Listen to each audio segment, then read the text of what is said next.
Hello everyone, welcome back my YouTube channel. Friends, आज हम 38 chest में ब्लाउज़ कटिंग कर रहे हैं, जिसका मेज़रमेंट ये है। इसको आप ड्रॉ कर सकते हैं।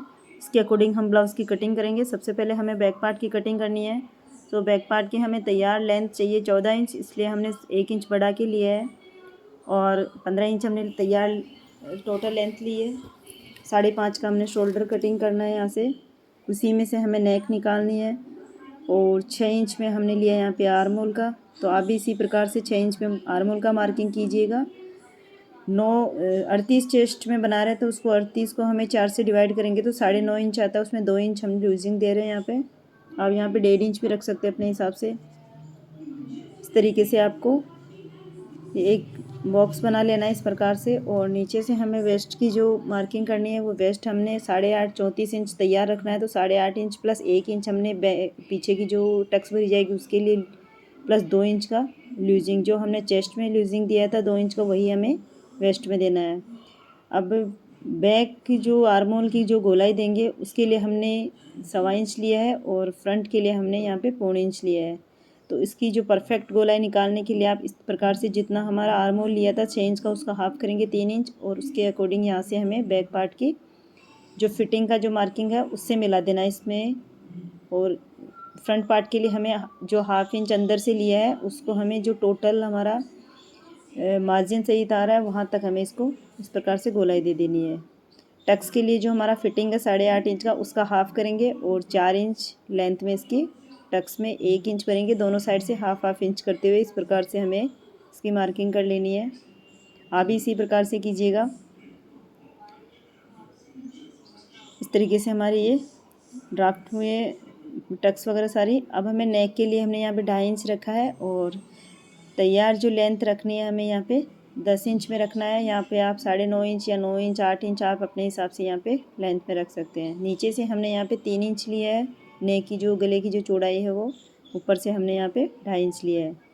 यहाँ पे 1 इंच की गोलाई देते हुए इस तरीके से इसको शेप दे देंगे। सो गाइस, इसकी ब्लाउज़ की जो ड्राफ्टिंग है वो कंप्लीट हो चुकी है। अब हम इसकी कटिंग कर रहे हैं। कटिंग करके हमें फ्रंट पार्ट की कटिंग करनी है। तो गाइस, इसमें फ्रंट पार्ट की कटिंग को किस तरह से हमें यहाँ पे इसको इसी में से निकालना। देखिए गाइस, ये बहुत ही छोटा कपड़ा था हमारे पास। इसमें जो बाजू की बहुत कम लेंथ बनने वाली है, उसी में से हमें यहाँ पे पूरा कंप्लीट बनाना है। ये हमें जो वेस्ट की तरफ से भी, आर्म होल की तरफ से भी एक्स्ट्रा छोड़ देना है। और इस तरीके से इसको रख के हमें जो हुकाई पट्टी के लिए हमें हाफ इंच जितना एक्स्ट्रा छोड़ते हुए मार्किंग कर लेना है। कंप्लीट ड्राफ्टिंग करके हमें यहाँ पे नेक की जो लेंथ लेनी है फ्रंट नेक की, वो रखनी है। यहाँ पे हम 7 इंच की तैयार 6.5 इंच की तैयार लेंथ रखने वाले हैं ब्लाउज़ के लिए। तो हाफ इंच हमारा स्टिच में चला जाएगा, इसलिए हम यहाँ पे 7 इंच हम यहाँ पे कटिंग करेंगे। इस तरीके से बैक पार्ट को रख के इसकी ड्राफ्टिंग कर देंगे, इसकी गोलाई। और फ्रंट पार्ट के लिए भी यहाँ पे हाफ इंच का जितना अंदर की तरफ गोलाई करेंगे।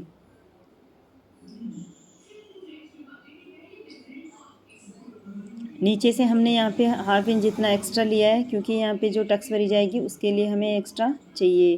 प्रिंसेस कट ब्लाउज़ की कटिंग कर रहे हैं हम यहाँ पे। तो गले की साइड को आपको इस तरीके से हम अपनी तरफ रख लेना है। उसके बाद में हमें इसकी टक्स पॉइंट देखना है। टक्स पॉइंट हम यहाँ पे 10 इंच ले रहे हैं। बंद साइड से हमें ऊपर 4 इंच लेना है और बंद साइड से नीचे की तरफ से हमें 3.5 इंच रखना है। यहाँ से इस तरीके से इसको लाइन ड्रॉ कर लेनी है।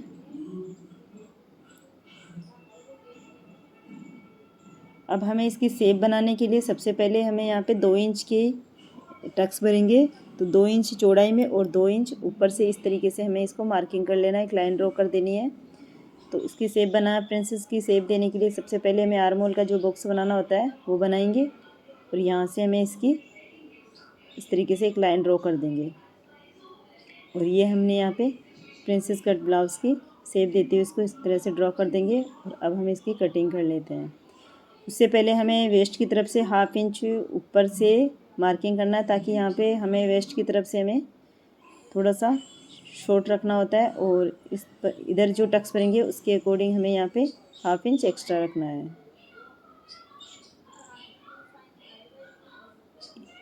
ये हमने इसकी कटिंग कर ली है। आप एक बार इसको सेट करके देख लीजिए गाइस किस तरह से इसकी शेप बनेगी। इस तरीके से आपको जॉइंट जब करना है इसको, तो इस प्रकार से आपको इसको रखते हुए ऊपर से हमें मिला के रख देना है। बाकी जब हम इसको स्टिच करेंगे तो हमें नीचे की तरफ से जहाँ से हम टक्स भरेंगे वहीं से हमें इसको स्टिच करना है, ताकि जो भी छोटा बड़ा होगा हमारा ऊपर की तरफ निकल जाएगा। वैसे तो अगर आप पॉइंट टू पॉइंट अगर अच्छे से सिलाई करेंगे तो इसमें कोई भी पार्ट छोटा नहीं होता है, और अगर छोटा बड़ा हो भी जाता है, कोई पार्ट छोटा होता है तो उसको आपको थोड़ा सा खींच लेना है, और जो पार्ट बड़ा हो रहा है उसको थोड़ा सा लूजिंग दे देना है।